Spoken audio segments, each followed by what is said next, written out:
আছেন, উনি বক্তব্য রাখবেন প্রধান অতিথি বক্তব্য। তার আগে আমি বিশেষ অতিথির কাছে চলে যাই।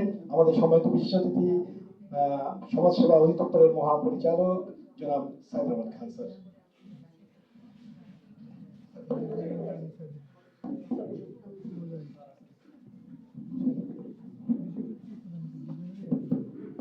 বিসমিল্লাহির রহমানির রহিম।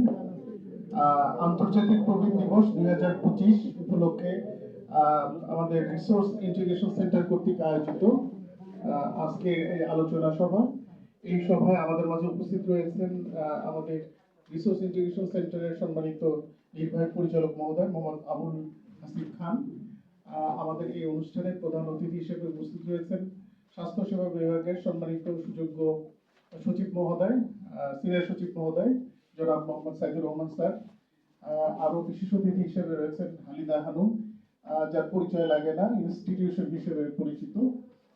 আমার বাম পাশে আছেন, আমি বিলম্বে আসছি, সবার কথা শোনা হয়নি, শুরুতে মাপ চেয়ে নিচ্ছি, ক্ষমা চেয়ে নিচ্ছি যে আজকে আমার অনেকগুলো কর্মসূচি ছিল, পাশাপাশি রাস্তাঘাটের অবস্থা আজকে ভয়ঙ্কর, যে কারণে সময় মতো আমি হাজির হতে পারি না। আমরা জানি যে 1 অক্টোবর আমাদের আন্তর্জাতিক প্রবীণ দিবস, কিন্তু এবার আমাদের শারদীয় দুর্গোৎসবের কারণে আমরা 1 অক্টোবর অনুষ্ঠানটা আয়োজন করতে পারিনি। গতকালকে আমাদের এই দিবসটা রাষ্ট্রীয়ভাবে আনুষ্ঠানিকভাবে পালন করার কথা। গতকাল সমাজসেবা অধিদপ্তরে আমরা দিবসটা পালন করেছি, যেখানে আমাদের অনেকেই আপনারা উপস্থিত ছিলেন এবং আমাদের সমাজ কল্যাণ মন্ত্রণালয়ের মাননীয় উপদেষ্টা মহোদয়, সচিব মহোদয় এবং শিশু ও মহিলা বিষয়ক মন্ত্রণালয়ের সচিব মহোদয় সেখানে উপস্থিত ছিলেন। তো আমরা জানি যে আমাদের যারা প্রবীণ তারা এমনি ভালনারেবল। তারপরে আমাদের যেভাবে নগরায়ন হচ্ছে, আমাদের যেভাবে শিল্পায়ন হচ্ছে এবং আমাদের যেভাবে নৈতিক অবক্ষয় হচ্ছে, এই ভালনারেবল পিপল গুলো আরো ভালনারেবল অবস্থায় চলে যাচ্ছে। স্পেশালি আমাদের হালিদা হানুম ম্যাডাম যে কথাটা বললেন, নারীদের কথা বললেন, তাদের অবস্থাটা আরো শোচনীয়। আমি এখানে প্রাসঙ্গিকভাবে একটু বলতে চাই যে আমরা অন্যান্য দেশে যারা উন্নত দেশ, তারা কতটা সিভিলাইজড সেটার মাপকাঠি হচ্ছে নারীর প্রতি কতটা সম্মান প্রদর্শন করা হয়, এটা হচ্ছে মাপকাঠি। আমরা কতটুকু নারীদের প্রতি সম্মান দিচ্ছি এটা বিবেচ্য বিষয়। আমরা কনসিডার করব যে আমরা সিভিলাইজড হওয়ার কোন পর্যায়ে আমাদের অবস্থান। আমি এখানে যখন আসলাম একজনের বক্তব্য শুনছিলাম, নরওয়েজের প্রেস থেকে যিনি আসছেন, তিনি নবীন প্রবীণের কম্বিনেশনের কথা বললেন। আমি একমত যে আমরা যদি রিলে রেসের মতো বিষয়টা, যে আমাদের ঐতিহ্য সংস্কৃতি এবং আমাদের যে রুট যেটাকে আমরা বলি, সেই ঐতিহ্য যদি ধরে রাখতে হয়, এটা প্রবীণরা রিলে রেসের মতো নবীন প্রজন্মের হাতে ট্রান্সফার করবেন, এরাও একদম প্রবীণ হবে, তারা ট্রান্সফার করবে। এইভাবে কালচার কিন্তু যুগ পরম্পরা এক হাত থেকে আরেক হাতে বদল হয়ে থাকে। সুতরাং আমরা যদি এই জিনিসটা ঠিকমতো অ্যাড্রেস না করি, অর্থাৎ আমাদের যদি আমাদের গুড প্যারেন্টিং আমরা যদি না শিখাই, তাহলে আমাদের বাচ্চাগুলো এই ঐতিহ্য কিন্তু ধারণ করবে না। আমরা জানি যে বাচ্চারা কিন্তু কান দিয়ে শোনে না, তারা চোখ দিয়ে শোনে। তারা বাবা মা কি আচরণ করে, আত্মীয় স্বজন আশেপাশে যারা অবস্থান করে তারা কি আচরণ করে, কেমন কথা বলে, সেটা তারা চোখ দিয়ে শোনে এবং ওইটাই তার ভিতরে সে ধাতস্থ হয়, সেটাই ধারণ বহন করে সে সামনের দিকে অগ্রসর হয়। সুতরাং আমার বাচ্চাকে যদি ছোট থেকে আমি এই ব্যাপারে জ্ঞান না দিই, তাহলে কিন্তু আমরা সাফার করবো। এই জন্য আমাদের গুড প্যারেন্টিংটা খুব গুরুত্বপূর্ণ। আমরা এখানে যে বিষয়টা দেখলাম, আমি আসার পর যেটা শুনলাম, যে রিসোর্স ইন্টিগ্রেশন সেন্টার একটা আন্তঃপ্রজন্ম ক্লাব গঠন করেছে, এটা একটা মডেল আমরা মনে করি। আমাদের বেসরকারি প্রতিষ্ঠানগুলো অনেক মডেল তৈরি করে, কিন্তু বাস্তবতা হচ্ছে যে এগুলো পৃষ্ঠপোষকতা দান করা হয় না জন্য এটা আলোর মুখ দেখে না। সরকার হচ্ছে বিরাট একটা অর্গান, সরকার হচ্ছে হাতির মতো ছোট্ট চোখ, সারা শরীর সে দেখতে পায় না। কিন্তু আপনারা যারা ছোট ছোট এনজিও যে পর্যায়ে কাজ করেন না কেন, তারা যে মডেল গুলো করেন সেটা যদি রেপ্লিকেট করে সরকার, যদি স্পন্সর করে, তাহলে এগুলো কিন্তু আলোর মুখ দেখে এবং বড় বড় কার্যক্রম গ্রহণের ক্ষেত্রে অনেক সহজ হয়ে যায়। আমরা এখানে আমাদের সচিব মহোদয় আছেন, যেহেতু হেলথ মিনিস্ট্রি স্যার আছেন, প্রবীণদের এটা একটা গুরুত্বপূর্ণ বিষয়।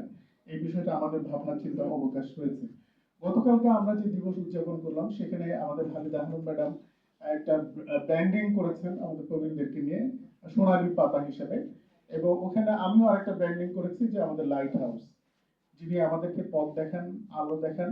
এবং আজকে আমাদের আন্তর্জাতিক প্রবীণ দিবসের যে প্রতিপাদ্য বিষয়, সেটি হচ্ছে যে আমরা যদি বিশ্লেষণ করি তাহলে সহজভাবে যেটা বুঝতে পারি যে আমরা যে পৃথিবীতে আছি এটা প্রবীণরাই গড়ে দিয়ে গেছে, ফাউন্ডেশন তারা তৈরি করে দিয়েছেন। সেই ফাউন্ডেশনের উপরে বসে আমি স্বপ্ন দেখি আগামীতে আমার পৃথিবী আমি কিভাবে করব।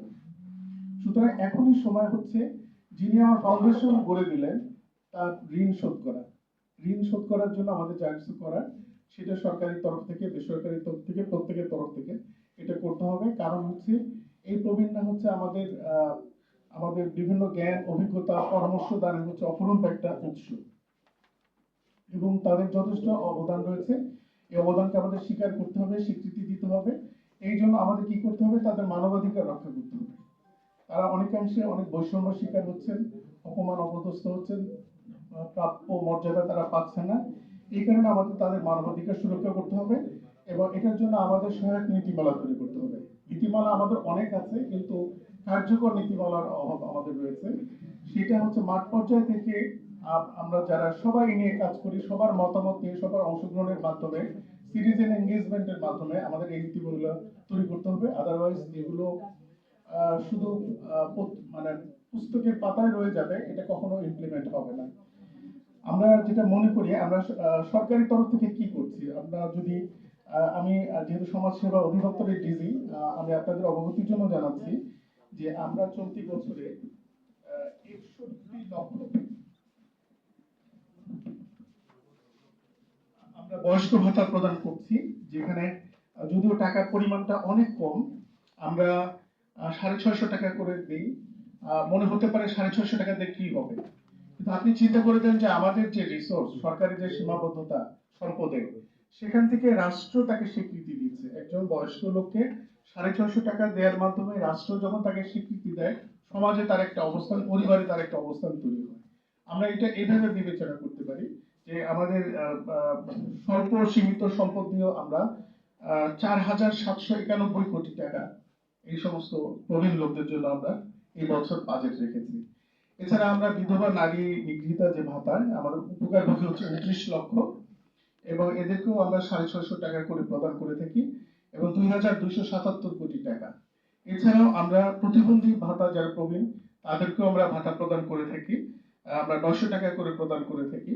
আর যদিও আমার 36,36,000 প্রতিবন্ধী রয়েছে, তার মধ্যে আমরা চলতি বছর 34,50,000কে টার্গেট করেছি, তাদেরকে আমরা এই ভাতাটা দিব।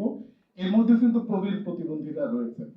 তার মানে আমরা যদি 3টা ক্যাটাগরিতে যোগ করি, অলমোস্ট 1 কোটি প্রবীণ লোককে সরকারি তরফ থেকে ভাতা সহযোগিতা প্রদান করা হচ্ছে।